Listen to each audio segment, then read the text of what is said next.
2026年已經到咗，美國社安局 SSA 亦都更新咗好多重要嘅數據。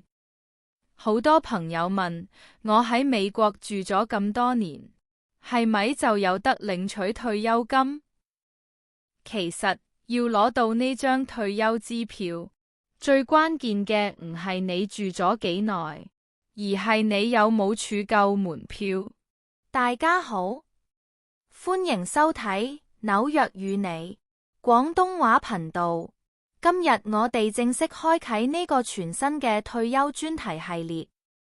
如果你住喺紐約，而今年啱啱好係62到67歲，2026年對你嘅未來非常重要。喺計劃退休之前，你要先搞清楚一個最基本嘅問題：你係咪真係符合領取資格？今日我哋就嚟睇下2026年最新嘅工作積分制度。開始之前，記得俾個 like 同 subscribe 支持下。40個工作積分制度。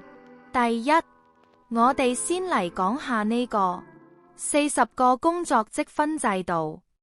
好多街坊以為喺美國住得耐就有錢攞，其實唔係。社安金係要睇你嘅工作點數。你要領取退休金，基本門檻係要儲夠40個分。點樣儲呢？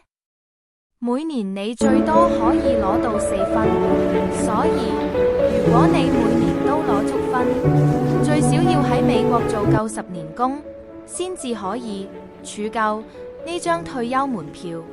呢啲分數係永久嘅，就算你中途停過工，份記錄都依然會喺度。2026年最新數據，咁2026年要賺幾多錢先有1分？根據最新規定，喺2026年，你每賺1890元就可以攞到1個積分。如果你想攞足1年嘅4分，你今年嘅總收入最少要達到7560元。無論你係打工仔、收租業主，定係做生意嘅自僱人士，只要你有交社安稅，呢啲分數就會計入你嘅記錄。總結語：下集預告，儲夠咗40分之後，下集我哋會講一個好多街坊都好頭痛嘅問題。究竟應唔應該62歲就提早攞錢？提早攞會扣幾多？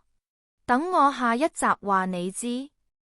如果鍾意呢類資訊，請訂閱紐約與你，並分享俾身邊嘅朋友。我哋下集見。